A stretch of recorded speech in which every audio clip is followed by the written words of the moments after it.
You are cleared to enter. Welcome to Pizza Planet. Welcome to Pizza Planet, a Pixar podcast. I'm Ben. And I'm Gareth. And we're your delivery guys. Bringing you a square box of round, hot, cheesy Pixar goodness. We've got a bounty of slices in today's feast, so let's dig in.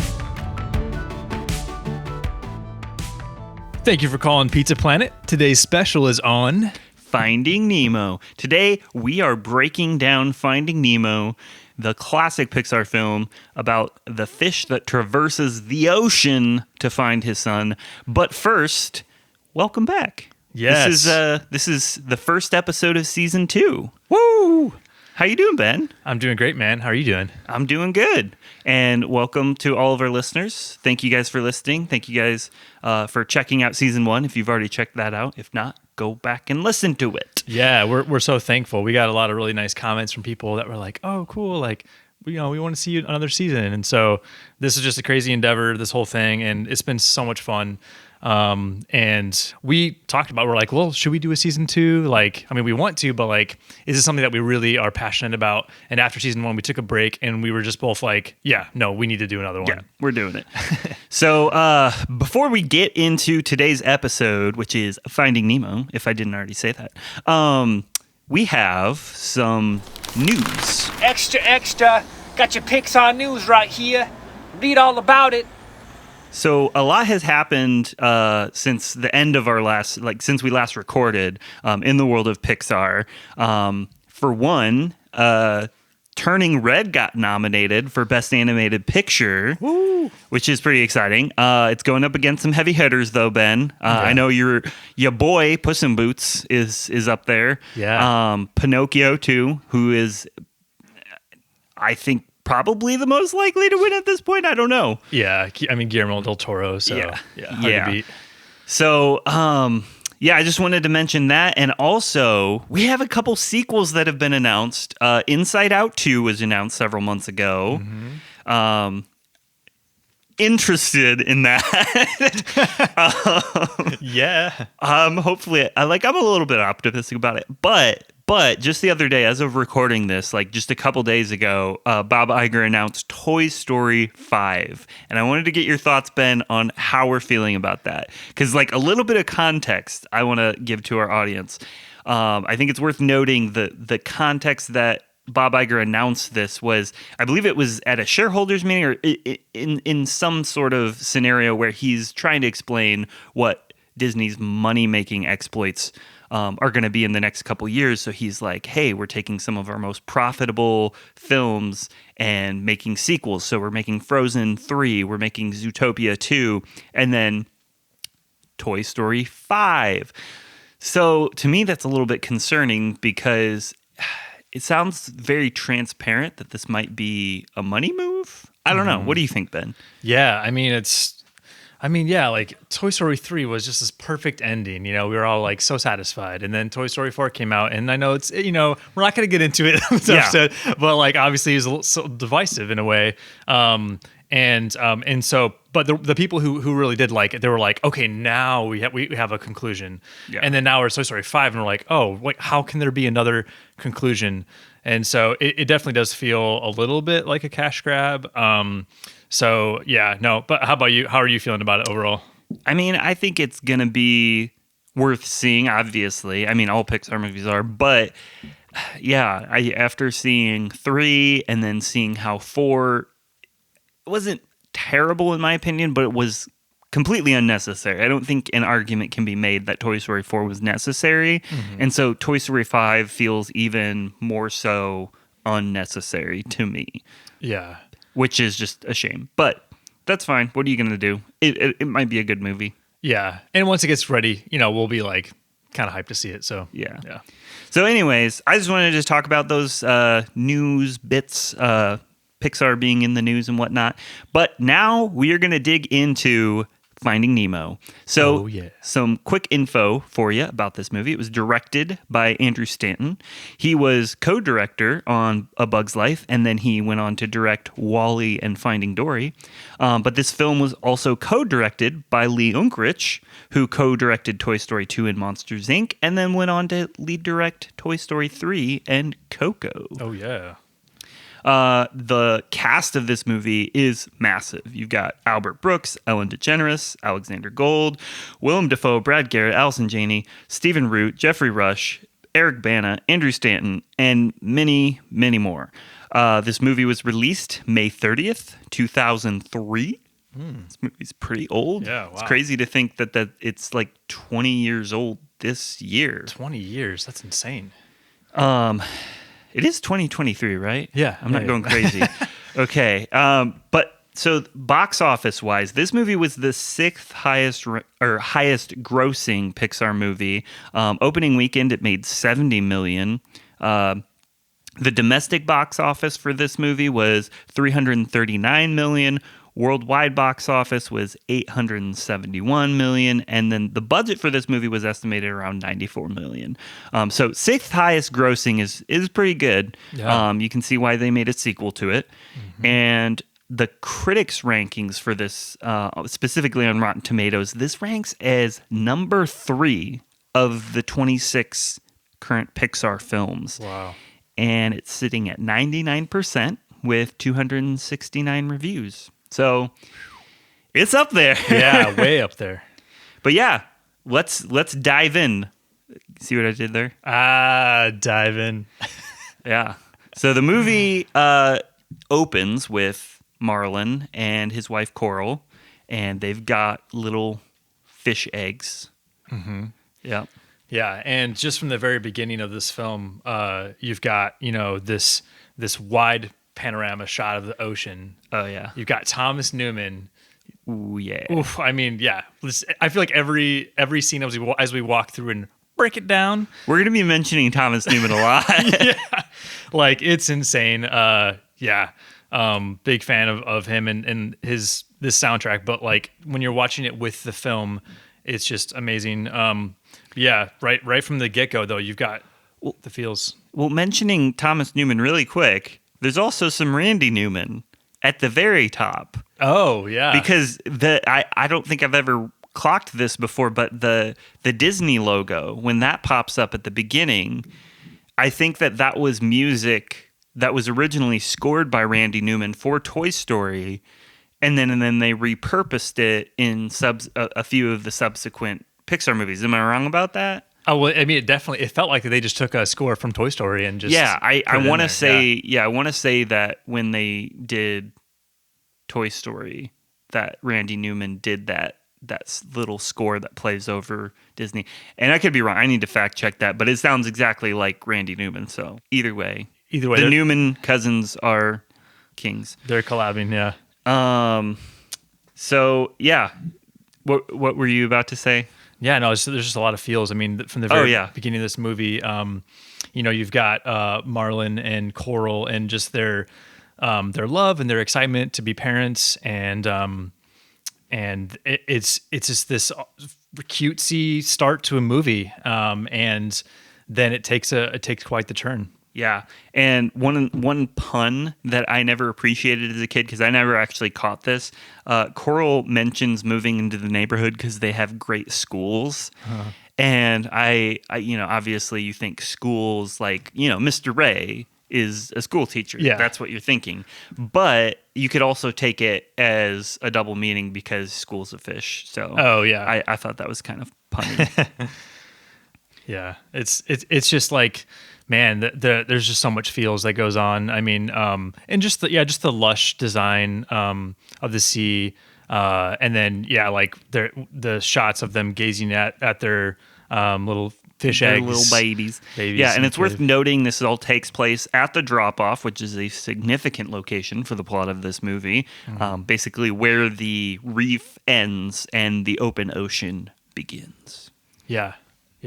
But this is some scary stuff happening, here in a minute. Because Marlin, pops out of the sea anemone and sees his wife kind of freaking out, and he looks out in the ocean, and there's I believe it's a barracuda. Barracuda.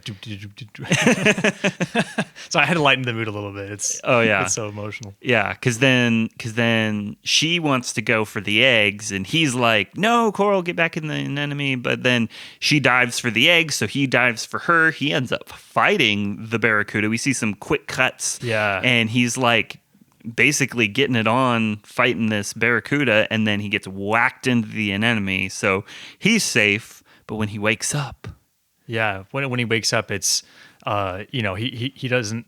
First of all, the entire all of the critters in the neighborhood, they're all gone. Yeah, this happened previously, which is it's a juxtaposition of like everyone's hanging out and it's all peaceful and Thomas Newman music, and then everyone's gone, and then now he wakes up, she's gone, barracuda's gone, and then he slowly swims down to see all the eggs are gone. And I have to mention, by the way, I forgot readjusting this movie, the color change, the color palette is just so dark, and terrifying. Oh yeah, because it's nighttime. Oh, that's right. And it's lit to look like the ocean at night, which is pretty scary. So they have spooky moonlight coming through the surface, and Yeah, but then there's this glimmer of hope when he finds the egg, and he names it Nemo because that's what his wife wanted. He didn't want to give he just wanted to name them Marlin Jr. and Coral Jr. and she's like, I like Nemo. So he names this egg Nemo, and this is a moment of hope in a very dark, scary scene. Yeah. It's just, that is for me straight out of the gate, we've already had this beautiful picture of a family, then this terrifying picture of loss, and then immediately followed up by this moment of hope, and it's just all very Pixar feelsy. It is so Pixar feelsy, and I wrote down here that I wrote best intro ever because this is early signs of Up here, in my opinion. Oh yeah, everyone remembers the Up intro. But you mentioning Up is interesting because what I was thinking when we were watching it is the theme of failed protectors seems to be a prevalent theme in certain Pixar movies. So the parallel of Marlin and Carl and how the loss of their prospective wives in the beginning of both their movies creates this complex, and it manifests in different ways for each character, but it's definitely stems from this failed protector kind of complex that both of them have. Jeez, I never thought about that. Man, you're right. That's deep. Yeah. But anyways, we then see that several years have passed. Well, actually, I don't know how many years have passed, if any, because maybe Nemo just ages quickly. Yeah. I don't know how fish age, but this is now when Nemo is a child. Yeah, and the transition is it's so emotional. So just to backpedal real quick is so when he this beautiful moment where he's holding Nemo in his arms, and then the way that it transitions to the title, and then we're looking up at the sea, and then the camera's panning down. And then you see the anemone. The anemone. Say it wrong. You see the anemone. I said it wrong again. And the camera's, and then that's when Nemo pops in the picture. So it's the transition. Yeah. The music swells from this emotional, because right when that title comes in, it's the movie's beginning. We see the title, and now we come in, and then now we see Nemo older. And so I just wanted to note that that transition was just beautifully done. Yeah. So in this opening scene, I did want to point out something I'd never noticed before. There is a foreshadowing moment, or at least that's how I interpreted it. Okay. Nemo gets stuck in a little, I don't know what they are, but there's looks like little tubes sticking up out of the reef. Yeah. And I don't know if there's air, they're sucking water down into them or something, but Nemo gets stuck in one, and it seemed very reminiscent of later on what he would go through in the tank. Oh, the tube, yeah. So nice catch there. Yeah, I've never really clocked that before. Yeah, we quickly see like that. That's the first time you realize, whoa, Marlin's like pretty overprotective, and just every story beat that happens from them is just like him constantly being overprotective. Yeah. But yeah, and then I remember like this is also for me as they're getting up and they have this playful moment and they're getting ready to go to school. We just start to see the beautiful animation first of all of just the sea and then just from this whole scene as we go on, it's just like I remember just being like, as I was rewatching, like, wow, this is beautiful. For the time, like the animation in 2003, right? Oh yeah, pretty incredible. Yeah, and it's not. I could be wrong. I would need to relook at my notes, but I think that this actually has a lower budget than Monsters Inc. Oh, interesting. So which came before it. So yeah, I wasn't necessarily doing anything revolutionary with the budget. I think I don't know. Maybe I'm trying to think if there were any other movies that took place underwater because Shark Tale came around like a year after this. Mm-hmm. Hey, that's not a Pixar movie. That looked way worse than this. Yeah, no, seriously. And I remember you were joking, by the way, of like when they're doing the in and out. I heard you laughing when they're like in and out. Oh in, yeah. Yeah. Do you want to do it a fourth time? That's okay. Yeah. Oh gosh. So yeah, then they're off to Nemo's first day of school. First day of school. Yeah, and you get to meet some pretty fun characters. The twirling little pink blob girl. I think she's supposed to be an octopus, but she doesn't. She's got little antenna things. She doesn't look like an octopus. Like we meet an octopus in Finding Dory, and he looks completely different than her. Yeah. Some sort of different one. So I'm not sure what she actually is, but she likes to twirl. Then you've got the obnoxious fish, and then you've got the H2O intolerant seahorse. Yep, son of Pony Boy. Yeah, Pony Boy. Oh, also, I thought it was funny how Marlin did some more foreshadowing going on when he is joking with Nemo as they're getting ready to go to school. He says, he jokes about like a sea turtle because that's when Nemo first says like Sandy Plankton said that sea turtles lived up only to 100 years. Yeah. And then then Marlin says, "Oh, maybe if I ever meet one, I'll ask him that after I get done meeting a shark."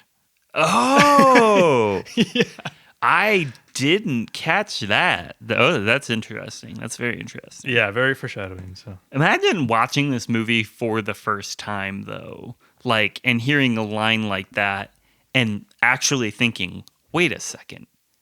Yeah. He's going to meet a shark, isn't he? Yeah. He's going to meet a turtle. There's a turtle on the poster. Actually, there's a shark on the poster, if I'm remembering correctly, too. Oh, yeah. Probably.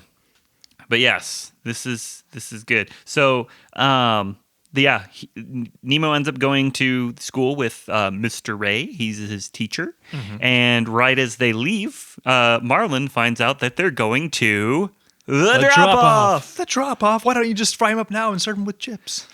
I don't know if there's ever a joke in the movie about this, but I feel like it's a missed opportunity to not use the word drop-off to mean like dropping off your kids. Oh, yeah. Because that's what you do when you take your kids to school. You drop them off.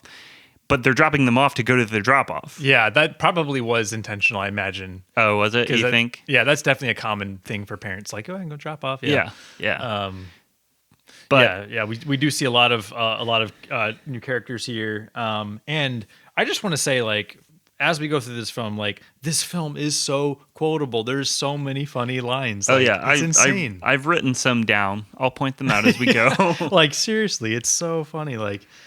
Yeah, we'll get to it. But once they're getting ready to go to the drop off, we see the when the kids are sneaking away from the gang, and they're talking about the boat, the butt.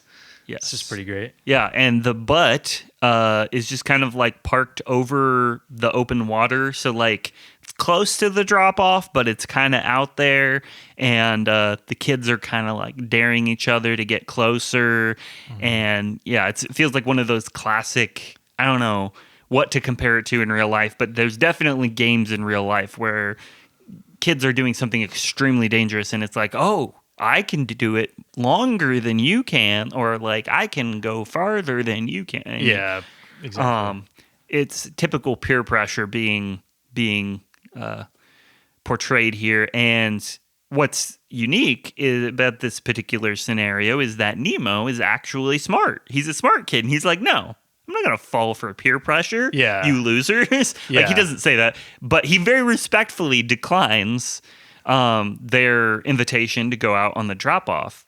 Yeah. It's not until Marlin finds him. Yeah, and he thinks that Nemo was going to go out, and he's like, no. And it's like this whole accusatory thing where Marlin's not letting Nemo speak for himself. Yeah. So in this moment of like, I guess, resentment towards his dad's overprotectiveness and like him not like letting him speak for himself, he's like, I was smart enough to not go touch the boat before you got here. But now that you're here, I think I'm gonna go touch the boat. Yeah, well, because he is accusatory. Marlin tells Nemo like, that he was too scared, or no, it was one of the kids said like, and he's like, no, I wasn't scared. He was simply just respecting what his dad told him. Yeah, and so now he's like, now he's rebelling and going out and to touch the butt. Yeah, so he goes out, he touches the butt. And one of the kids goes, he touched the butt. Yeah. And then remember the guy with the big buck tooth? He's like, Nemo's flying out to the sea. Oh, yeah. Nemo's swimming out to sea. And then, Nemo touches the butt. And then he starts to swim back and he looks pretty angry. But then all of a sudden, a diver comes up, grabs him, nabs him into a little baggie. And Marlin tries to rescue him, but then another diver comes up and takes a picture with a flash that disorients him. Yeah. And so.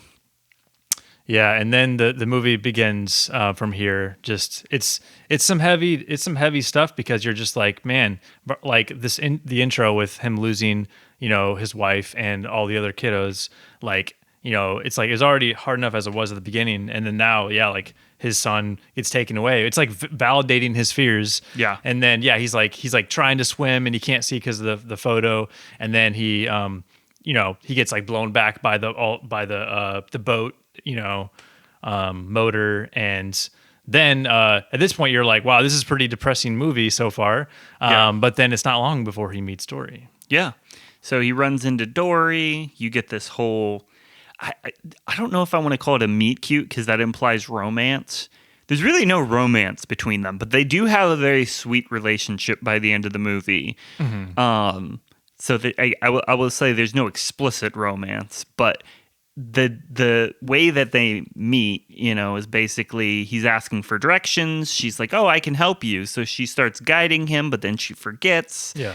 And then he's all like, first she realizes that he's following her and he's like, hey, why are you following me? And he's like, you were helping me find the boat. Yeah. So it just feels like a meet cute in a rom-com kind of situation. Like that's how like you would do this type of meeting with that type of character if you were doing a romance, but right. It's just so funny when like she's, when Marlin is following Dory and she's like, oh yeah, the boat went this way, like follow me. And they're like swimming. And then all of a sudden she like looks back and then she starts like swilling side to side. Oh yeah. Just like, yeah. And then she like side eyes him and then she starts darting around and like trying to zigzag, like she's trying to shake him. And yeah.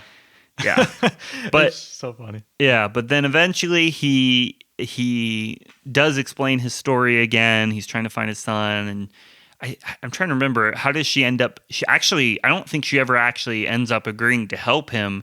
What ends up happening is they're arguing, and then Bruce shows up. Yeah, right away. Yeah. And so Bruce is this giant great white shark who is creepy as all get out. Like, major sketch alert. I love the dialogue here because like everything he says is deliberately written to sound super sketch. Yeah. So even though his intentions are technically innocent in this specific moment, you still have like every reason to feel like, sus. Yeah, totally. And like also like the size of Bruce compared to Marlon and Dory is like it's huge, you know. Oh, yeah. And his teeth, he's got like 3 rows or whatever of teeth, and it's done well. And it definitely, I mean, like, yeah, it's just like I wrote down like Marlon's emotional turmoil in Act 1 because it is just so much turmoil for him. Yeah. You know, it is like everything that's happening is like validating his, you know, what seems to be irrational fears, but it's like seems pretty rational, you know. Yeah. So yeah, no. So then they get taken pretty much forcefully, kind of against their will. They get taken to this intervention meeting. Yes. And there's where we meet Chum and Anchor, I think is his name. These 2 other sharks. I'm not sure what Chum is. I know he's a specific type of shark, but Anchor is a hammerhead shark, which is my favorite kind of shark. And really quick little side note here about Anchor. He's voiced by Eric Bana, and this is an actor that Ben was once told he looks like. So I thought that was an interesting tidbit. Celebrity look-alike shout out. Yeah, I don't remember exactly what it's like, certain but photos, like you have like kind of a similar like hair and similar facial shape, but like your specific features, kind of like your brow line and stuff are just slightly different. I don't know. An argument could be made that you guys look like you're related, but fair enough. Either way, that's Anchor, and we see this whole gathering is just like a support group for sharks who want to quit eating fish because fish are friends, not food. Again, quotable. Yeah. Oh my gosh! Like how many times as kids were you just going around saying fish are friends, Fish not are food? friends, not food. I know, right? It's such a memorable mantra, and there's another memorable mantra coming up too. But yeah, in this scene is again very sketch, like the way the dialogue is written. It's meant to make you feel very sus of these characters, even though their intentions seem to be innocent. Like we do have that moment with Chum where he says he misplaced his friend, and then there's like fish bones sticking out of his teeth, but. I don't know. Like, I kind of want to give him the benefit of the doubt. See, it's because that scene that, like, I'm just like, I don't know about these guys. And even, like, at the end, too, we'll get to that. But I'm still just kind of like, I don't know. Like, they're recovering addicts. Like, they genuinely don't, they haven't shown to be trustworthy, even though they're so likable. So it's just kind of like, yeah, they're interesting characters for sure. Yeah, I really like the moment when Dory wants to share that she's never eaten a fish. Yeah, you're an inspiration. Yeah. And then she's like, phew, I am so glad I got that off my chest. Yeah. Oh, gosh. But yeah, so that scene, that whole scene is pretty great. Then how does the mask come up? Because I know that they find the mask. Yeah, so it's like when Marlon is like talking about like they're like, oh, you're a clownfish, tell us a joke, and he like starts to tell that like the mollusk and cucumber joke. Oh, and yeah. He sees the diver mask. the diver Oh, mask that's in the right. distance. Okay, so yeah, he finds the diver mask. He knows it's a clue. He knows that it was dropped by one of the divers that took Nemo. So, and that's really impressive detective work, I gotta say. He then kind of starts arguing with Dory about who can actually read the mask because there's writing on it, and obviously he knows that's a clue. Yeah. But then they end up kind of tussling over the mask, and then it snaps and ends up hitting Dory in the face. She starts bleeding, presumably out her nose. Yeah, out of her nose, yeah. I didn't know fish could get nosebleeds. Yeah, apparently. But then this is, of course, triggering for Bruce, Here's Brucey. who's a great white who likes to eat fish, and when he smells blood, he's all about that. Yeah, his eyes turn black, and then the other guys are like, That intervention. dilation is that moment when his eyes dilate and they all turn like dark. It's just so creepy. Yeah. It is creepy, and I will say, I'll give some respect to the other sharks because they genuinely are trying to like talk him out of it, and you can tell, okay, they got some accountability. Like this is okay. System they got here. But yeah, there's some funny lines that Bruce has where he's like, "I'm having fish tonight," and and then of course when Dory spots the escape panel, and he's like, "Escape." Yeah, and so. When Bruce is trying to like break in, there's a reference to The Shining. He says, "Here's Brucey." Oh, that's that's from The Shining. Nice. Yeah. I found that to be kind of a disturbing detail, right? That they would reference that movie in a Pixar movie, but I honestly never made that connection. Somehow, I've always thought of. I had never seen The Shining. Oh, okay. Until recently. And so, having seen the Shining now, like I obviously that's the first thing I thought of. But yeah, that was Joey, Gareth's dog, by the way. Just if you could hear that, my dog has the zoomies and just ran downstairs and took a lap around the basement and ran back upstairs. But yeah, so then they end up. I'm trying to remember. They end up in like a torpedo tube, where they're slowly getting kind of Dory finds the little thing, the pin, that releases this torpedo. So they're getting pushed out while Bruce is kind of waiting for them to come out. So the torpedo goes into Bruce's mouth, and he like throws it over his shoulder. But here's the thing: is we forgot to mention. They're in a minefield because the meeting is in like an old submarine. Right, of a minefield. Which I'm not sure the origin of the submarine, like what country it's from or what war it's from, but era. But that was a pretty cool setting, like very interesting, different perspective of the ocean than what we'd seen up to this point in the movie. Right. But yeah, the torpedo hits one of the mines, and there's all these explosions. And then I believe they just do we cut away at this point and then go to Nemo, I think? Yeah, I think after all the explosions we cut to Nemo and where we meet the tank gang. Yes. So we meet the tank gang. Nemo finds out he's in a dentist's office. Mm-hmm. In Sydney, yes. And he has company. Yeah. When I was watching this scene, I was trying to remember because I was like, I've seen it so many times. I was trying to remember, like, when you were watching the scene when Nemo first comes to or whatever in the tank, did it look like the ocean to you, or did it look pretty obvious from the very beginning that he was in a tank?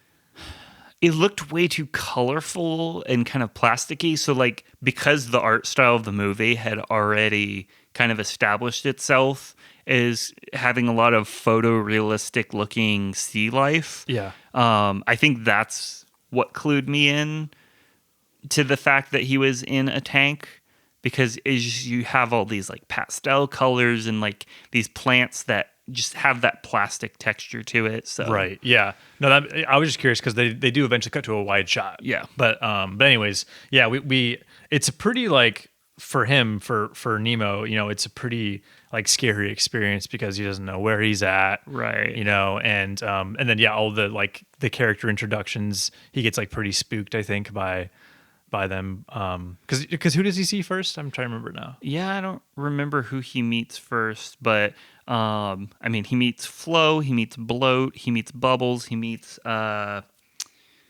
Peach. Trying to remember all the characters. There's the one hypochondriac fish. Oh yeah. I don't remember his name, but I do love the scene where he finds out that he's from the ocean, and he's like, "Oh, the ocean!" Yeah. And then he's like, "Jacques," and he's like, "Oui," and he's like, "Clean him." He's like, "Oui," and then like Jacques is like a little shrimp that comes out and like cleans Nemo, and then he makes this amazing sound. He's like, whenever he's like. It's done. It's beautiful. Yeah. And Nemo's like glowing red. Like, makes the little popping sound. It's so satisfying. Yeah. But yeah, we also meet Nigel in this scene. Oh, right. Because Nigel comes in and they're like doing small talk about like, oh, what tool is the dentist using? Yeah, I don't think I ever registered this when I was a kid. Like, I know I've seen this a couple times as an adult and noticed this, but I think it's interesting that they establish Nigel as a character this early in the film. Yeah. Because I think as a kid, I just kind of processed him as like a Deus Ex Machina character that just shows up at the end. Oh. But this scene is really important that it establishes this relationship that Nigel has. He has a little bit of he kind of takes a shining to Nemo in this scene, and that's important for later. Right. Yeah. I'm trying to remember of like what dialogue if he says. I remember him saying like, "Oh, you're from the sea." Yeah. Sorry if I ever took a nip at you. Yeah. Right. Yeah. Yeah. Fish gotta swim, birds gotta eat. Yeah. Yeah. He's very likable. Yeah. And he's voiced by. This was crazy to me because I definitely didn't realize this as a kid. He's voiced by.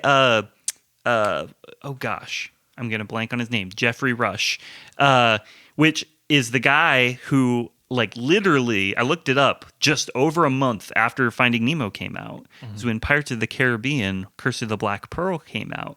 And that's where Jeffrey Rush plays Barbossa. Oh, really? Yeah. So big summer for Jeffrey Rush. Yeah. But yeah, so then I think we go into the scene where Marlin wakes up. He finds Dory. She's sleeping. And we hear her say some hilarious things in her sleep. She says, "Sea monkey has my money." Yes, I'm a natural blue. Yeah. That's so good. But yeah, he wakes her up and do they still, I think they still have the mask at this point, but then somehow it gets dropped into the abyss. Yeah, in mid-conversation, it gets dropped into the abyss, and then they both start swimming down, but then it's too dark, and then this is where Dory delivers her famous line, "Just keep swimming." Yes. Before that, she says, "Hey, Mr. Grumpy Gills." Yeah. When life's got you down, you know what you got to do? Just keep swimming. Just keep swimming. Yes. This should be every Pixar fan's mantra. Yes. Yeah. This is likening back to Toy Story with the To Infinity and Beyond.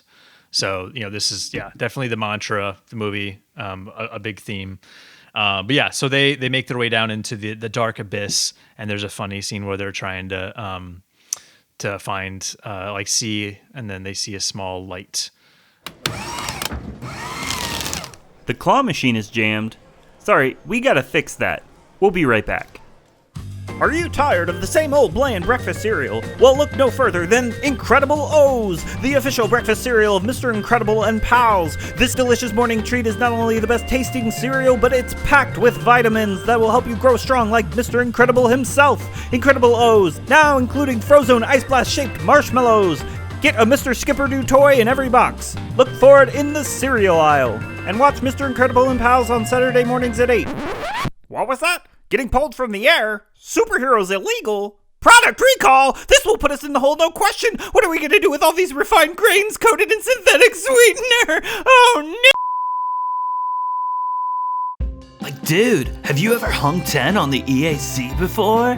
Like no, man. What's the EAC? Oh, intro. That's the East Australian Current, dude. Oh, dude. Yeah, dude. Well, hey, now's your chance. It's like a vortex tube of awesomeness. You can do sick flips, shell grabs, and 360s. Plus, the views of the sea are totally righteous. Righteous. Sign up now to register for Crush's next tour and come ride the EAC. Side effects from the tour include possible headaches, nausea, and vomiting. If you sense that you might be hurling, please note, no hurling on Crush's shell. He recently waxed it. We got the claw machine figured out. Now we can get on with the show. Yeah, so they see a light out in the abyss. And first, I think Marlin kind of assumes that Dory's seeing things, but then he sees it too. And they're both kind of entranced by it. And they're both I don't know, becoming infatuated with it. Yeah, hey, where are you going? Yeah. I'm gonna get your you. best friend. I'm gonna get you. Yeah. But then it turns out to be an anglerfish, which, if you don't know, is one of the most terrifying things we know of in the ocean. Yeah. There's lots of other scary things in the ocean too, but anglerfish are one of the scariest, I think. Yeah. Starts chasing them around, but they find the mask. So there's just this whole sequence of them trying to get the anglerfish to cast light in such a way that Dory can read. Can read it, yeah. And it's comical, but it's scary. Yeah. And yeah, it's a great little scene. But then they end up, Dory ends up reading it in the nick of time. And just as the anglerfish comes in, they're able to get it to kind of get the mask on it so that it's now trapped inside the mask, like tied to this rock, basically. Right. Yes.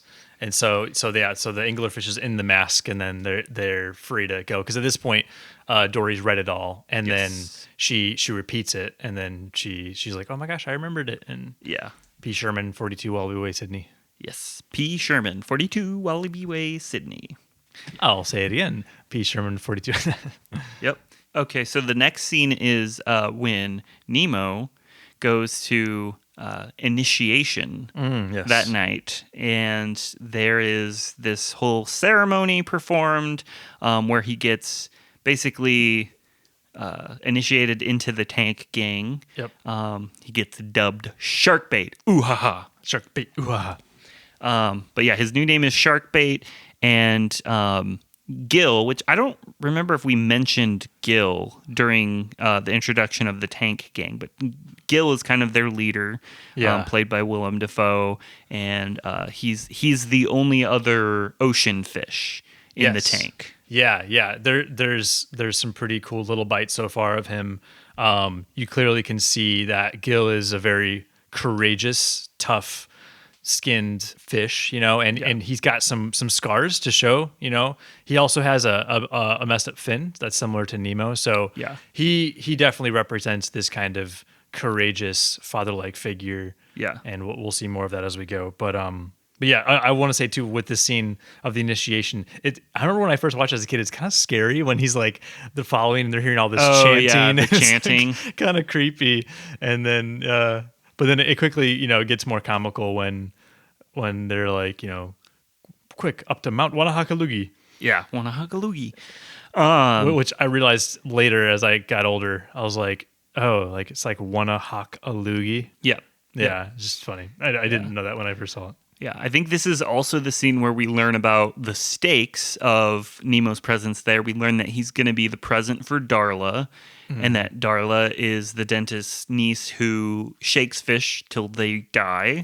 Yeah. So this is a fate that Gil does not want for Nemo because, again, Gil is the only other ocean fish. So he feels for Nemo. And so he feels, and he also has a gimp fin, just like Nemo. Yeah. So they both kind of are relating to each other. And so Gil is like, no, we're not going to let this happen to Nemo. He's one of us now. We're going to save Sharkbait. And he gives the master plan. Yes. So this is when we learn about the plan to break the water filter so that it gets so scummy in the tank that the dentist is going to have to clean it, put them all in baggies, and they can just roll out the window. Yeah. But back in the ocean, Nemo and Dory meet a particular school of fish. Yes, the school of fish. Yeah, actually, I think the conversation starts with Marlin trying to ditch Dory. Because up to this point, you got to realize everything that has happened to them has been circumstantial. They haven't teamed up yet. Yeah. Oh, that's right. Yeah. So Marlin's now trying to ditch Dory, and it's hurting her feelings. So she starts crying. So then the what do you call them? The School of Fish, voiced by John Ratzenberger. Yep. Here's our John Ratzenberger sighting for the day. Yeah. He comes over and he's like, "Hey, is this guy bothering you?" Yeah. But then, they end up getting directions from that fish. Yeah. And that's a funny scene too, because of all the different shapes that they form when they're doing the quiz to try to cheer up Dory. Yeah. But yeah, no, it's kind of like it's kind of emotional because you're like, oh, Dory's so sweet, and Marlin's being such a turd. I understand she can be hard to deal with, but it's like, come on, man. But then yeah, they work with the school of fish, like they're doing this like fun little challenge, and then eventually Marlin's kind of had it with all the puns and jokes at him, and he's Yeah. like, I'm out of here. And then she goes up to the school of fish, and she convinces the school of fish to show them where the direction is, and they describe the EAC and point them in the right direction. Yeah. Yeah. And so this is kind of the first moment where Marlin sees Dory's value. So this really is the start of their partnership, where he tries to ditch her, but then he can't get what he wants from the school of fish. Yeah. Instead, Dory has to help him. And so now he's actually accepting help from Dory for the first time, really. Yeah. But Marlin starts swimming away before he can finish getting instructions from the school of fish. So the school of fish warns Dory to swim through the trench, not over it.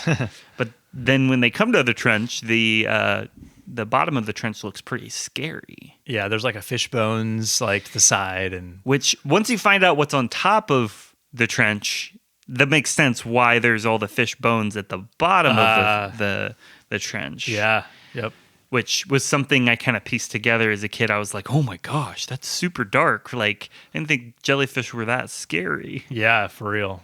But yeah, so they end up, Dory ends up forgetting what she was supposed to tell Marlin, and Marlin's like, no, we're not going to go through the trench. And this is a moment of mistrust where Dory's like, no, my instincts tell me we need to go through. Yeah. And he's like, no, your instincts are whack. We're going over. Yeah, and she even says a line. She's like, yeah, like, why don't you trust me? And he's like, why would I do that? And she's like, friends trust each other, you know. And then he's like, nope, still so. Peace. Yeah, But yeah, they end up going over the trench, and at first it seems all good and clear, but then Dory makes a little squishy friend, which turns out to be a baby jellyfish. squishy. It's so funny when she stings her and they flick it, and you hear it go ah, and like off screen. Yeah. It's just, that's a little funny thing. But yeah, and then we quickly see like the shadows, and then all of a sudden, before you know it, there you are in a field of jellyfish. Jellyfish fields. Hey, SpongeBob would love this place. Yes, and one thing that I thought was interesting, so Marlin comes up with this plan, because Dory is not realizing the gravity of this situation. She just starts bouncing on them. She's like, oh, they're trampolines. yeah, But Marlin's like, oh, no, this is a good thing. She likes to bounce on the tops. The tops won't sting you. yeah, So let's just make it a game. We'll bounce on the tops and get ourselves out of here Yeah. and race out. And that's a moment of true parenting. Like, not that Dory is his daughter, but like that's like a parenting technique I've seen employed, where you need to explain a kid that something is necessary, so you kind of like make it fun for them. And usually this is portrayed in movies in very dire circumstances. right. But I did want to say I did get to touch jellyfish at the Tampa Aquarium recently. Ooh. And yeah, it's true that you can touch the tops. They won't sting you, Oh. but the bottoms you don't want to touch. So Checks out. yeah, checks out. Science facts. But yeah, so then they try and race out of the jellyfish field, but then Marlin makes it out good and Dory does not. Yeah, and so he has to go back and then finds her, and then is warning her to stay awake, you know. And they eventually get out of the field, but they're both just done for. Basically, Yeah. they're both like passing out, and then we see a large shadow coming down, which looks to be like a sea turtle. Yep. Because then it cuts back to Nemo, and this is the scene where he jams the filter. Ah, yes, we got the filters next. So they enact phase one of Gil's plan, where they have Nemo kind of dive into, like, I don't know what you call it, the little reservoir beyond the little pump thing. I don't know the names of parts of a water filter, but Yeah. basically Nemo's in this little compartment, and he has to jam this fan with a rock or a little pebble. Yeah. And then he has to crawl up the tube. It's a very tight squeezing tube, but he's able to squeeze and then climb back out, and then that will make the tank stop working, or the water filter stop working. Yeah. So they end up doing all of it. Nemo shows a very brave face throughout most of it, although he is a little bit apprehensive towards the beginning. He's, you see concern from Peach and Flo, and there's a sense of danger for sure. And there is danger because when Nemo starts crawling out, the fan becomes jammed. Yeah, unjammed. And so then Nemo starts getting sucked back down the tube towards this fan, which could be bad news. Oh yeah. I mean, it would maim him if not kill him. But yeah, it would be bad news. I don't want to know what would happen if he ended up hitting the fan, but they end up you basically using one of the, plastic plants to go up the tube, and then they use it as a rope for him to grab onto and pull him out. And I just got to say, this scene is so intense. I remember seeing this in theaters and being on the edge of my seat. This movie this specific scene in the movie is just probably one of the most nail biting scenes. Yeah, it is really emotional. Yeah. I don't know if we've mentioned this, but the first time he does it, Gil got him to. Oh no, that's what we skipped over. It's when he gets sucked into the tube, and then Gil teaches him to swim out on his own. But that was earlier in the film. I guess we didn't touch on that.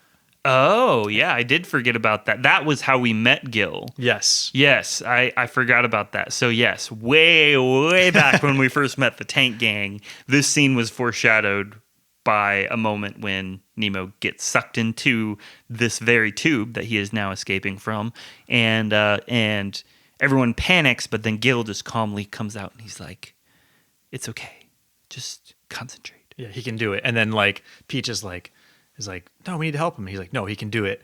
And you quickly see this different parenting dynamic in a way, right, coming from Gil. And I gotta say, this movie has a lot of nuances because it isn't just showing there's no risks and threats out there.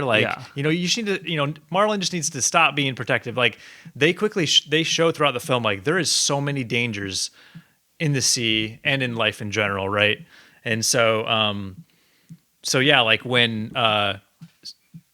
Gil is trying to teach him that he can do this, fast forward back to what we were talking about when something goes wrong and Nemo gets sucked back into the filter, and they finally pull him out, and then Nemo is just panting and crying, and Gil quickly realizes oh my gosh, this is not safe. This is a child, and this is too far. And so yeah. It's just showing the nuance and the dynamics here. Yeah, I love that Gil is not just this one-note character, that he's the child endangerment guy. Yeah. No, he believes in Nemo, but at the same time he knows when to stop. Mm-hmm. And that's a really unique kind of like you said, more nuanced portrayal of a parental figure.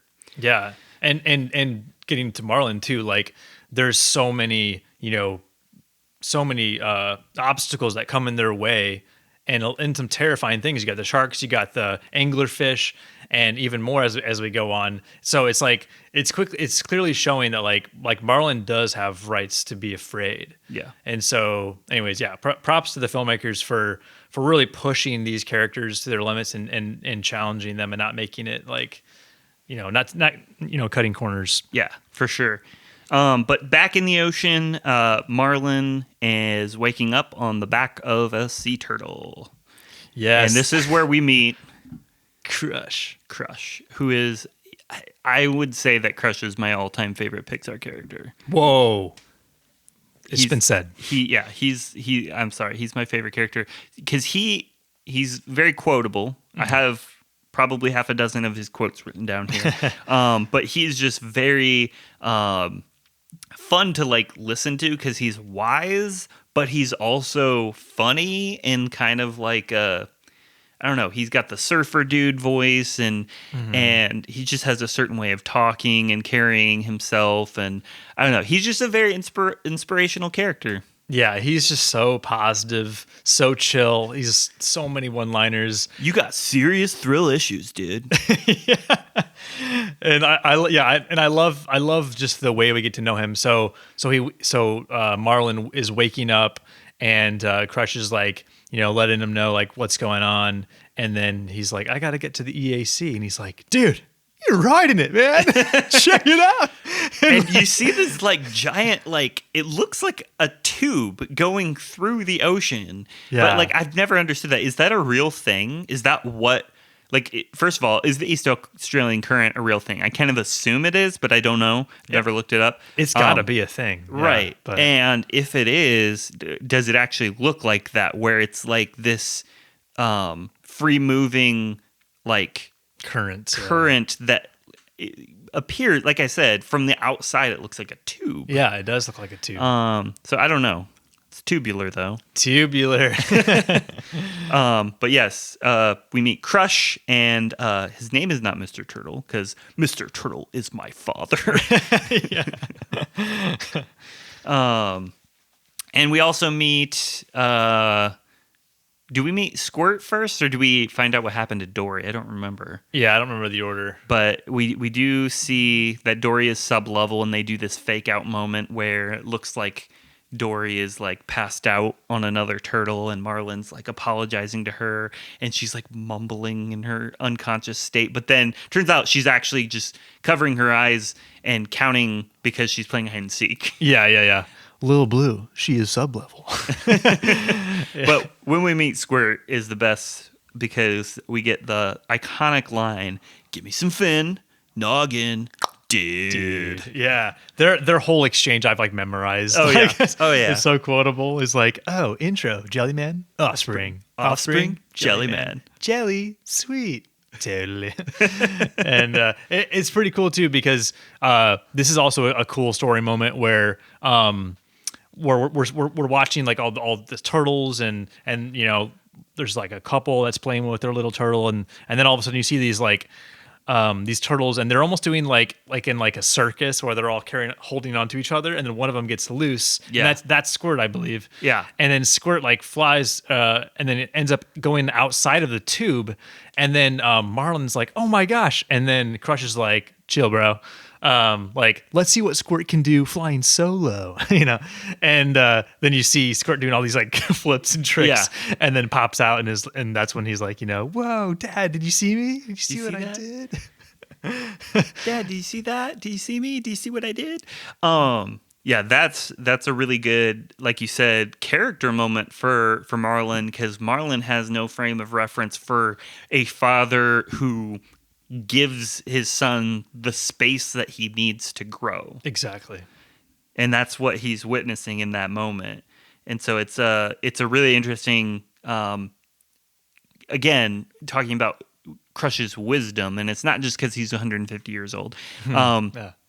Crush is a model figure for Marlin, because he's a father that behaves in a way that Marlin has never seen before. Yeah, exactly. It's really good writing, because watching as a kid, I just thought it was a funny scene, but there's a lot to take away that Marlin's learning through Crush and his relationship, and it's also just kind of cute too, because after he lets him fly solo, and he's like, you so totally rock, Square. It's like they have this exchange, and it's like he really loves his child while also giving him space. Yeah, and there's an important piece of dialogue where Marlin like asks Crush like about how do you know when your kid is ready?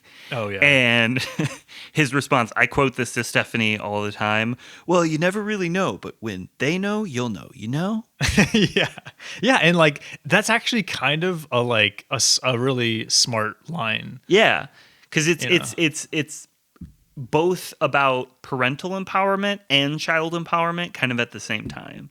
Yeah, it's like we don't know, but like they'll let you know, and Nemo does let Marlin know early in the film, and Marlin doesn't listen. Yeah.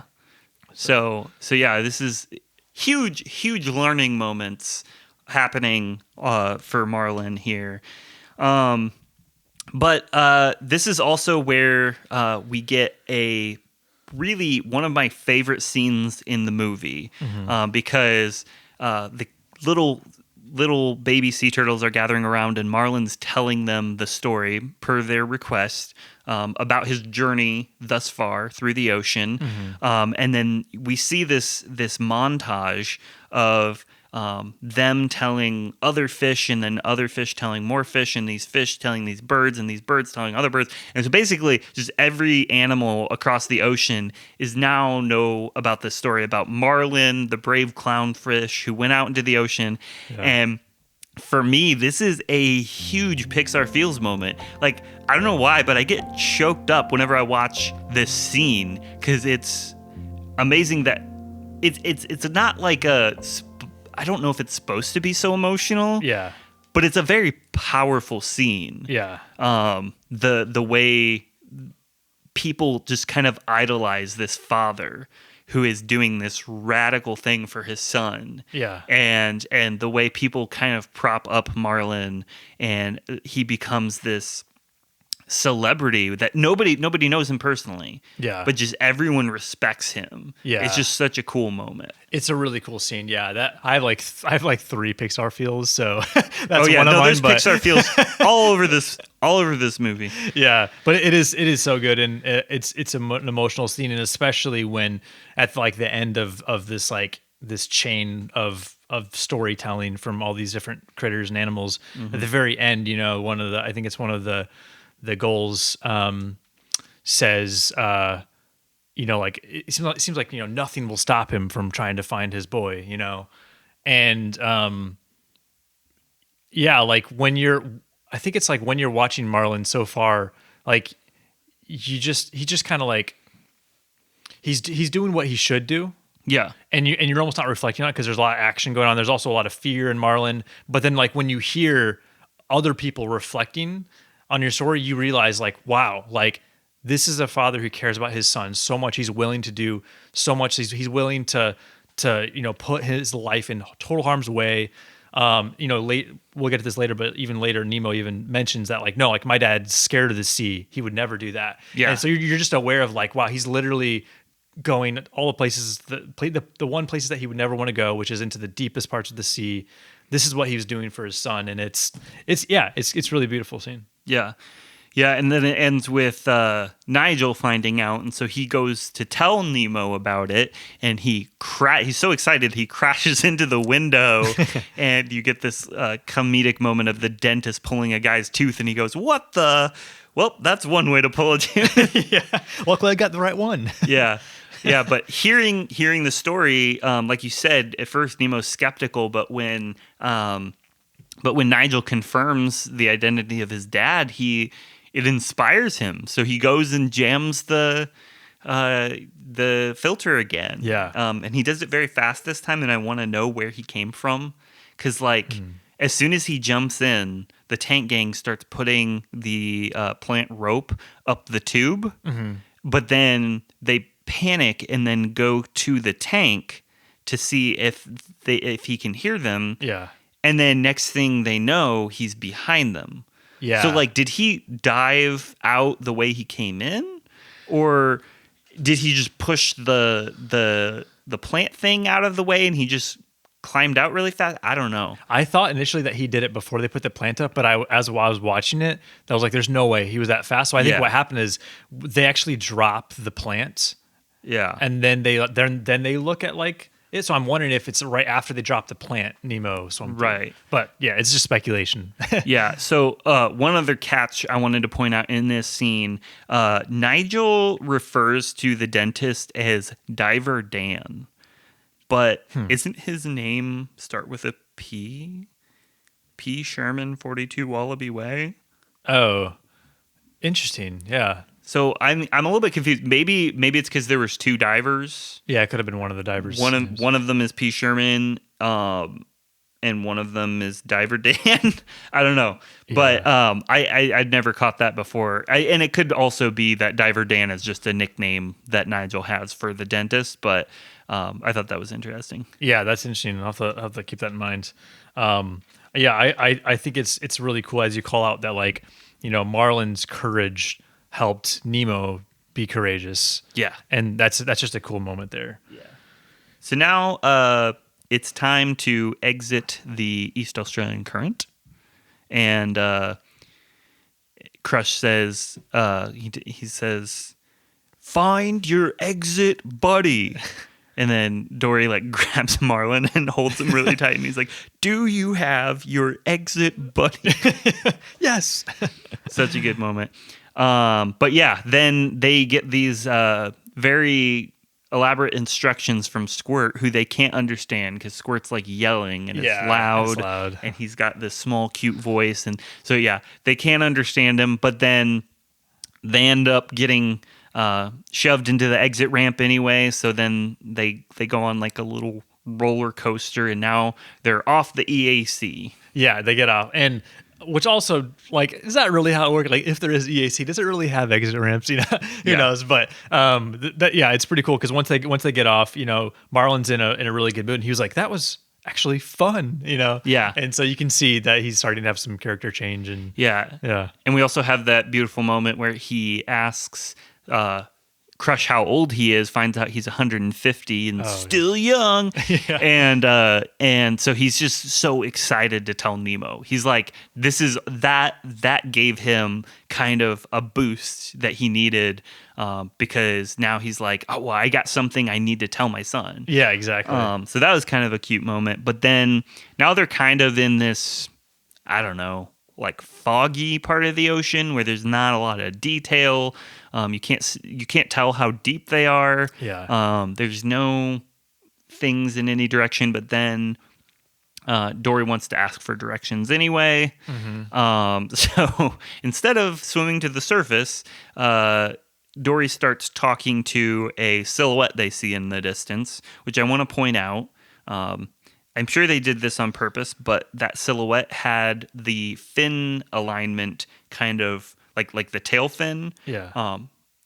They had it like they had it vertical, which would be the tail alignment of like a fish, not a mammal. So I think what they were trying to do is make you think, oh, it's a shark, because it looks like a shark because the tail alignment is vertical. But then as it gets closer, it turns horizontal. Right. It's a whale. Yeah. So they were making it look more menacing. And Yeah. Yeah. But Dory claims to speak whale. Yes. Can you speak whale, Ben? I cannot. But Dory can, apparently. Okay. And we see some pretty funny attempts of trying to flag down this whale. And it's pretty funny that she tries different dialects. And humpback, orca. Yeah. Wah! Wah! And so it's pretty funny. And then all of a sudden the whale then is not in front of them anymore. And like, oh, it swam away. And then all of a sudden, they see krill swimming in front of them, and they're like whales don't eat us, whales only eat krill. And then they get sucked into the mouth of the whale, and so then now they're inside of the ginormous whale. Yep. And back at the tank gang, we also find out that their plan is working. There's algae all over the tank. Much to the dismay of the hypochondriac fish, whose name escapes me. But there's a line in there that I'm surprised that is in there when he says, "Don't you people realize that we are swimming in our own?" And then somebody else goes, "Shh." Yeah. And so it's like clearly it's supposed to be, for parents only. a wink at the parents, but you don't see that too often in Pixar movies. Yes, that's true. That was a clever line. But yeah, so Nemo and Marlin are now in a whale. More alien slime coming right up. Here, there's transformation. Monsters come gentle and leave ferocious. We're the creeps, the ogres, the krakens, the Martians, the yetis, who want to scare for a living. We come of all shapes, sizes, colors, and textures. We're a family, bound by a common bond, tradition, diversity, friendship, and excellence. Whether your talent is causing screams or designing the canisters that capture them, Monsters University is a place to find your truest calling and reach your highest potential. In the words of Dean Hardscrabble, scariness is the true measure of a monster. Open the door to your future and become the monster you are meant to be at Monsters University. Building tomorrow's scares today. If by foot, a mouth-watering shire burger. If by aquatic vessel, a sea beast fillet. And if the journey is to the skies, a country fried dragon sandwich. No matter where thy quest takes thee, no matter the hour thee arrives, Burgershire is there. Now serving all 7 meals at over 3,000 locations spanning 14 different questing terrains. For a limited time only, upgrade thy meal to a large fairy fry and get a limited edition Burgershire Stein. Burgershire, possess it thine own manner. I'm ravishing it. Here's your refill. Enjoy the rest of the show. Okay, we are now in The Whale. We're in the belly of a whale. I'm swimming with fishies here. Shout out to Newsboys. In the belly of the whale. So yeah, the scene in The Whale is actually pretty depressing. I like the music, but it's this hopeless moment of you see Marlin like fruitlessly bashing his head against the wall, and Dory's trying to comfort him. And you just, for lack of a better term, this is where Marlin's spirits are broken. Yeah, he's completely giving up, and there's this emotional scene where he's like, I have to tell Nemo how old sea turtles live, and then he just kind of falls, like gives up swimming and just kind of falls down to the bottom of the whale and is just kind of lying there. Yeah. It's really sad, and so Dory is like trying to figure out what's going on, and then they start talking, and then not long after this, the water level starts going down in the whale. Yeah. There's a line in there that I wanted to highlight. Dory mentions that it's a funny thing for Marlin to promise to not let anything happen to Nemo. Oh, yeah. And it highlights the absurdity. I think it's an important character moment because it's a funny line. Like, that's a funny thing to promise. But it also highlights the absurdity of what Marlin is asking of his son. And it kind of like, I think it plants a seed in him that we're going to see grow.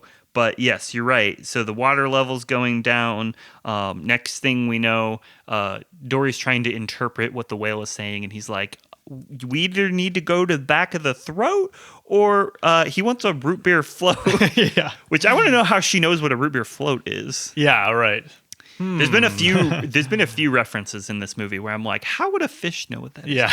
But anyways, so they're not going to the back of the throat because Marlin's like, oh, he just wants to eat us. Right. And then the whale like kind of like uses its tongue to try and push them back, but Marlin grabs onto like a little, I don't know, bump on the tongue. Yeah. It's kind of gross. Tongue bump. Tongue bump. But this is a huge character moment because this is where Dory straight up asks Marlin to trust her. Yeah. And you have to, you see him physically let go. Like he's physically letting go of control and trusting in someone else. And it's beautiful. Yeah, it is beautiful. And because she's like, you need to trust me. And he's like, how do you know nothing, how do you know something bad isn't going to happen? And she's like, I don't know. Yeah. And then he looks at her fins and sees the zap or whatever, the burn from the jellyfish. And, yeah, that's a powerful moment, and then he lets go. Yeah. So then it turns out that the whole time the whale was actually listening to Dory. She does speak whale. She asked for help getting to Sydney, and that's what the whale was doing. It was giving them a ride to Sydney. So now they're at the pier at Sydney. You see the Sydney Opera House, which is pretty iconic. Yeah. There's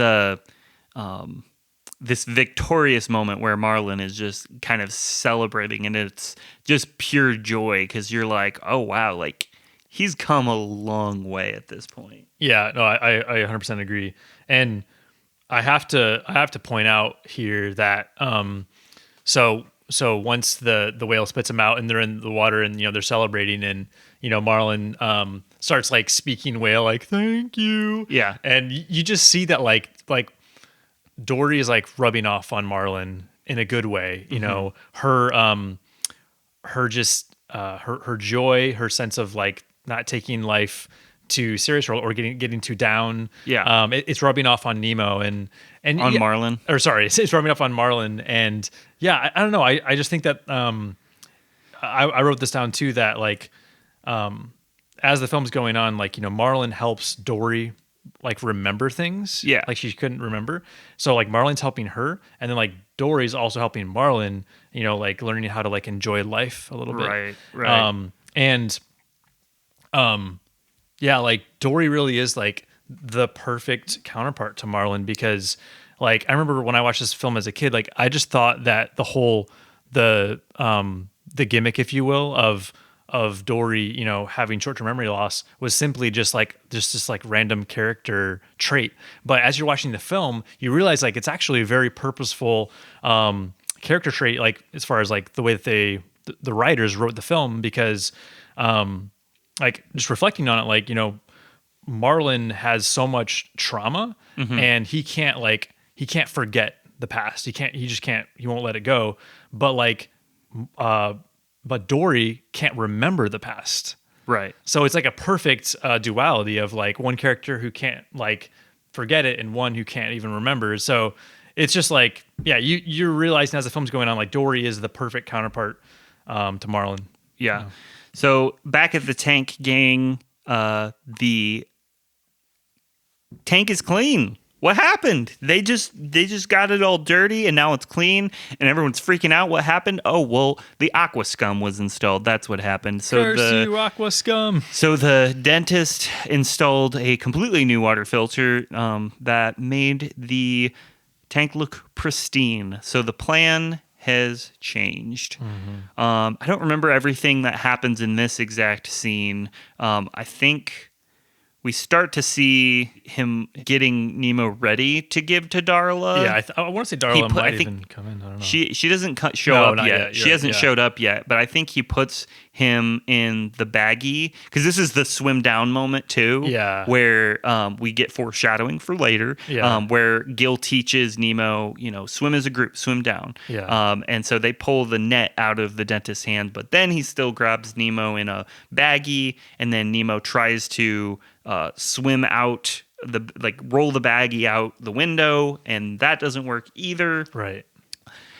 But meanwhile, at the pier, there's some commotion going on because there's a pelican that tries to eat Marlin and Dory. And I do want to point out that there's a scene. So we see Marlin doesn't let them get eaten. He basically gets himself stuck in the esophagus, like he puts his fins out and like blocks them. So this pelican starts choking and the other pelicans are watching and they're just kind of rolling their eyes. Well, they say his name and it's Gerald.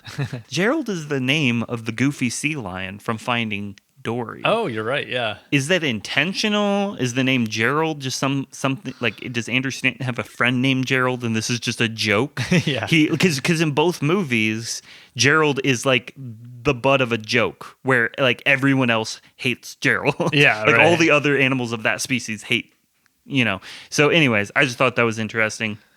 But yeah, so Nigel ends up helping Gerald get unchoked, and then he meets Marlin and Dory, and he's like, "Hey, I know your son." Yeah.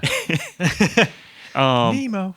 But then all the seagulls show up, and Nigel's like, get in my mouth if you want to live. And Marlin's like, I don't believe you. Like, I don't believe that you actually know my son. And then he mentions the gimp fin, and that's what gives it away. So yeah, then we have this fun scene of them like being chased. They're in Nigel's mouth, and not pelicans, the seagulls are chasing them, and then eventually they make their way all the way to the dentist office. Well, the way they lose the seagulls is funny because he flies between two sails, and then so all the seagulls fly straight into the sail, and you see their beaks like poking through the sail, which is pretty funny. Mine. Mine. But yes, back at the dentist's office, Darla finally shows up and everyone is freaking out. But Nemo, he pretends to be dead. Yes. Which is super smart. No one told him to do that. So he's getting that grit. He's street smart now. Yes, that's right. He's tank smart. He's tank smart. So yeah, he's pretending to be dead so that the dentist will flush him down the toilet, but he starts walking towards the trash can. Yeah. So that's when Nigel shows up with Marlon and Dory. Marlon basically has to force Nigel into the dentist's office to cause a commotion and distract the dentist by pulling his tongue, because Nigel's like, I'm not going in there, but he pulls his tongue and he ends up flying around the dentist's office, and you have this hilarious moment where it shows the waiting room and everyone is just like, what is going on in there? Like thinking it's actually like some kind of like dental surgery or something. Yeah. But the kid dropping his jaw, that's great. Yeah, but then in the end, Nemo ends up getting himself flushed down like the little, whatever you call it, the spit drain in the dentist. Because dentist station. Gil goes on to Mount Wanahakalugi and gets shot into the dish. Yeah, and I forgot about that. Yep. And he's like, tell your dad I say hello, and then pops him on the spoon, and it's so sad because they had such a great relationship, but that's like the last time we see Gil canonically. So I don't know how to feel about that. It's pretty sad. It is sad. And at some point they mentioned the line, all drains lead to the ocean. And that's also a line that I find myself saying occasionally, all drains lead to the ocean. Yeah. But if you think about it, it's kind of gross. Like, really, all drains lead to the ocean? It's not true. I think that only applies to like that particular like neighborhood because it's literally right next to the ocean, like in on the coast of Sydney. So I could be wrong, but I don't think that's universally true. I wonder if there is some sort of processing. Hopefully, I've heard that that's an urban legend that all drains lead to the ocean. Oh, so that is perpetuated by Finding Nemo. Thanks, Andrew Stanton and Pixar. No. Well, no, because like I think it might actually be true for that harbor, that area, harbor. I could be wrong, but either way, I don't think that's true for all places. Yeah. But yes, so then we see Nemo. Well, actually, do we see him first, or do we see Marlon and Dory get returned to the ocean first? Either way, they're separated now. So Marlon thinks that he lost Nemo because he doesn't know all drains lead to the ocean. Yeah. Well, Nigel takes Marlon and Dory back to the water, and it's this very sad scene. Yeah, and he's like, "I'm really sorry," and then leaves them, and then this is a very emotional scene here. And this is definitely a Pixar feels for me. Yeah. So it's very emotional. I mean, it's very like it's very kind of like dark lit, I feel like, and we just see Marlon tell Dory that like it's time to walk away from their relationship and walk away from this search. Like he's gone. And he does thank her for getting him that far, but ultimately he's like, I'm going home. And then it's so emotional because Dory's like, no, like don't leave me, like you're the only person who helps me remember, and like I don't want to forget. And it's just like so emotional. Yeah. And he's like, well I do, and it's like, oh my gosh, it is. Yeah, it is a heartbreaking scene. I really really like that whole scene just because of like how emotional it is, and like when Dory is, like you said, she sees so much value in their relationship that for her it wasn't necessarily about finding Nemo, it was about helping her friend. And so now that her friend has failed, he wants to give up on her, but she doesn't want to give up on him. Yeah, so it's a very interesting and compelling scene. But meanwhile, Nemo pops up near some crabs, and there's a funny line here I wanted to highlight where one of the crabs, they're eating all this sewage, and he calls it manna from heaven. So do crabs then have a context of like biblical references? Clearly. Yeah. But then Nemo immediately encounters Dory, and there's a hilarious scene where Nemo introduces himself, and Dory goes, "Nemo," and you think like, oh, she recognizes him, and then he goes, or she says, "That's a nice name." Yeah, you're like, no, like I literally wanted to facepalm so hard. I'm But like, no. also validation for Coral, because she was the only one who thought it was a nice name. Just saying. She thought what was a nice name? Nemo. She wanted to name him Nemo. The only reason Marlin named him Nemo was because his dead wife thought it was a nice name. Well, now we're getting the validation from Dory. There it is. Yeah. But yes, there's Pixar feels everywhere in Act 3. But the biggest moment is obviously when they reunite. Well, maybe not the biggest moment. There might be a bigger moment later, but we're about to see how Dory sees on the side of one of the sewage pipes, like Sydney, and that triggers her memory, and she remembers Marlin, and she's like, "I know you. I know your dad." Yeah. He's like, "You know my father?" Yeah. He's like, "Yes, your father. Your father." Yeah. Gets in like mad mom mode. Yeah. Yeah. It is amazing because we see like she literally remembers everything. Yeah. Which is pretty like incredible that like what she said was true. Like her friendship with Marlin like really brings back everything. It's kind of beautiful to see that. And so then now we cut back to Marlin, and he's like, giving up, and they're in this area of all these really big fish, this huge school of these big giant fish. Yeah, it's the fishing grounds is what the crabs called it. Oh, because they had to bribe the crab into telling them where Marlin went. Yes. But yeah, he's in the fishing grounds, and then they catch up with him, and that's when we have this heartfelt reunion. Yeah, it is beautiful. They're finally united again. But only for a moment, because then suddenly a fishing net comes down and catches a bunch of fish, including Dory. And so we have this very important moment where Nemo wants to help save Dory, and he knows how because he was taught by Gil. Swim down.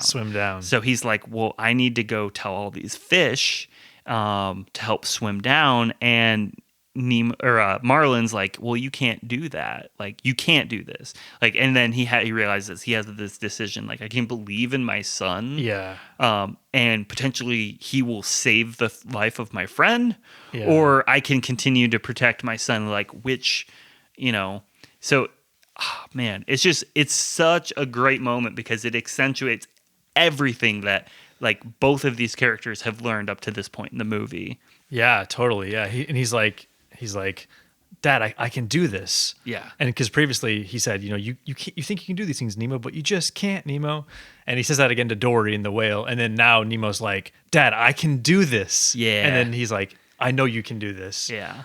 So then he starts teaching all the fish to swim down, and they start chanting like "swim down."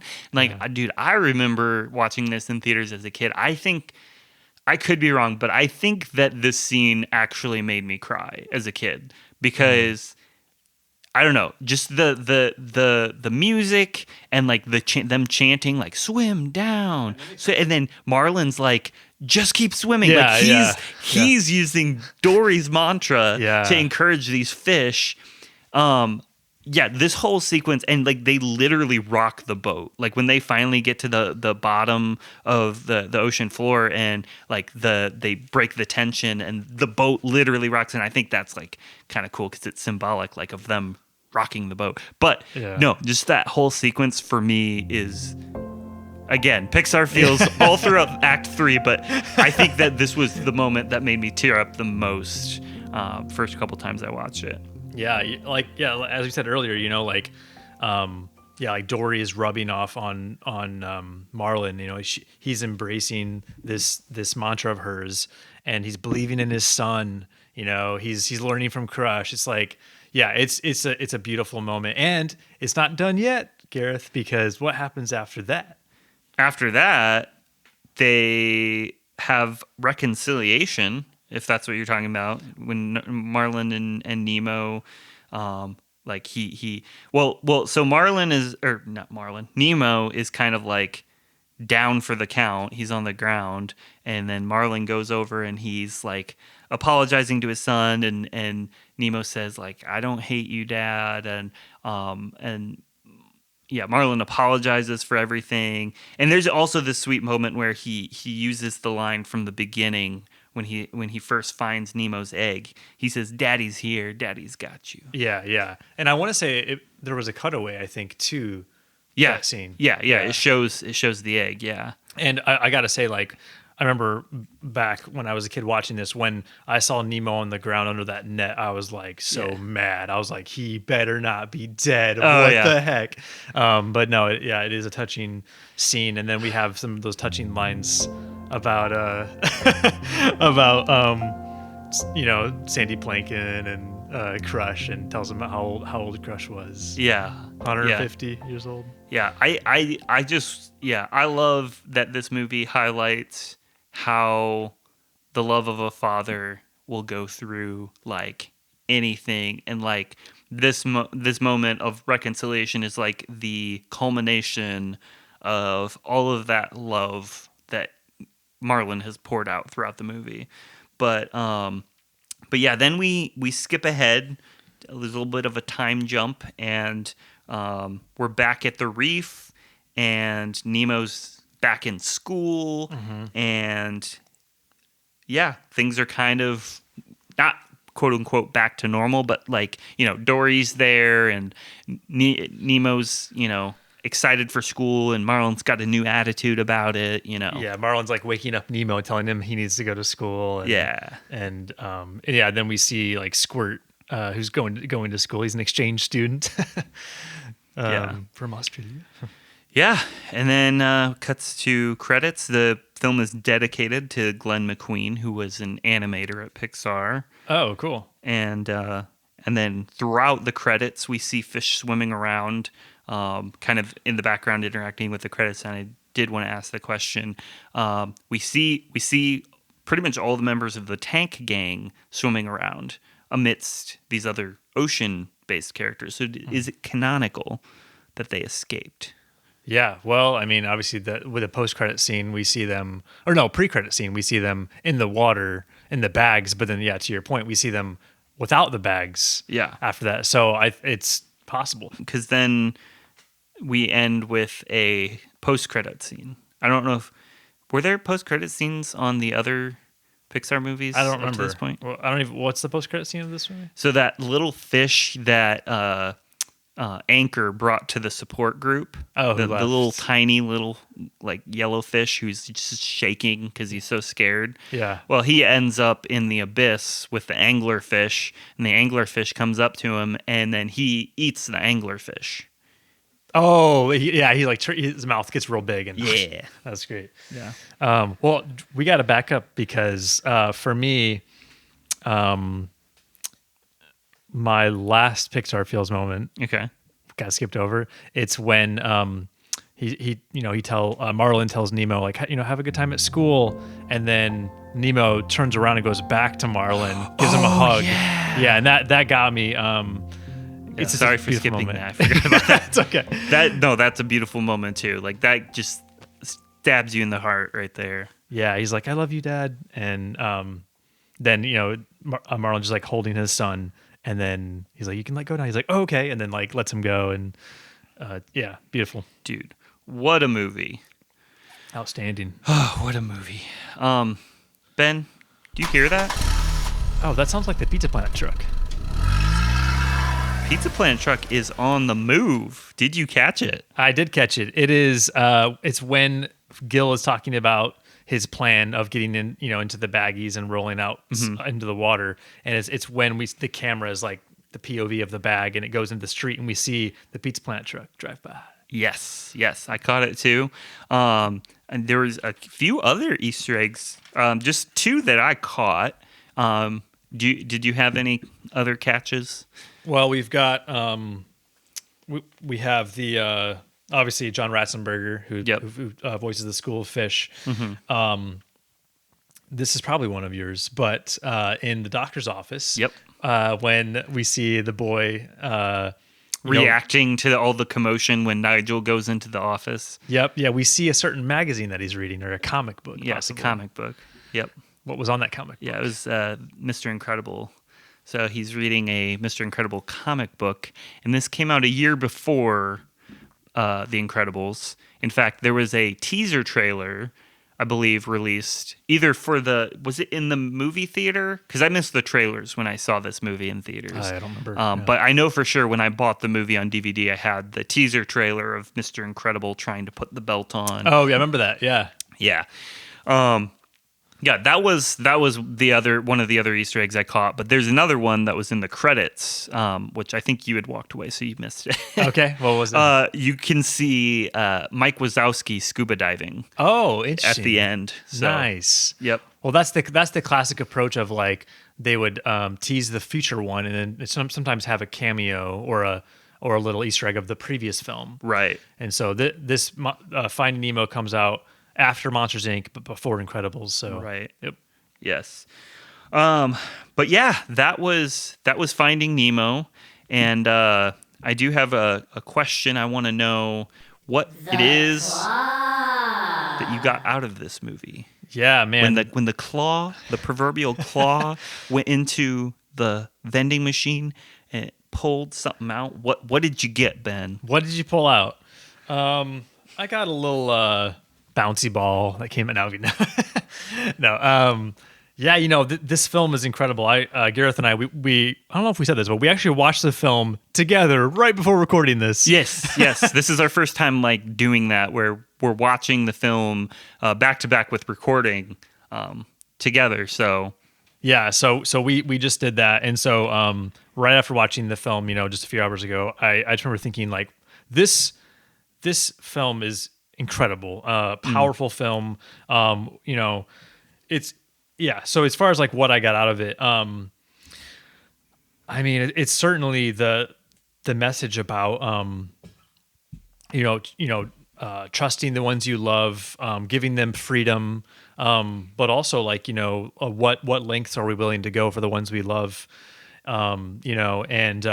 it's we should probably mention too that this film, directed by Andrew Stanton, was inspired by his own story with his child and him feeling, the temptation to be overprotective.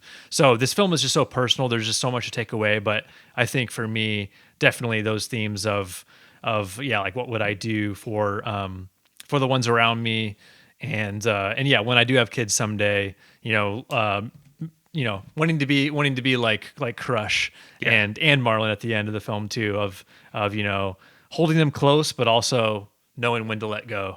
Right. But what about you, man? Yeah, I'm still kind of processing it because it's the first time I've watched this movie in a couple of years. But like every time I watch it, I am struck by the character of Marlon, of how relatable he is and how he perfectly embodies a character arc that is like someone who goes through necessary change in order to love someone correctly or in a more healthy way. And this movie has just so much to say about fatherhood. Like I kept talking about Crush and his wisdom, and like even though he's in this minute part of the movie, he's still one of the most impactful characters because he really is that representation of who Marlon like needs to be. And there's just so much to learn about fatherhood. I do think that like anyone who is a parent can get a lot out of this movie. Talking about fatherhood, like also like just the biblical aspect of that, like looking at your faith and thinking about how radical God can love his children and stuff like that. Is also something that comes to mind often when watching this movie. But either way, I freaking love this movie, and every time I watch it, it brings pure joy. Like every scene, every character, every line. I mean, there's obviously so much that's quotable about it, but just the message, the character arcs, just everything about it, which segues us into the big question. 2 peps. We got 2 peps ready to go. So, Ben, how many slices are we giving this thing? Because I think, could be wrong, I think we're on the same page. I think we're on the same page here. And I got to say, this movie, this is eating a full pizza where you are done 10 slices. You eat a full pizza, and that feeling that you have in your belly where it's warm and you are full. You are satisfied.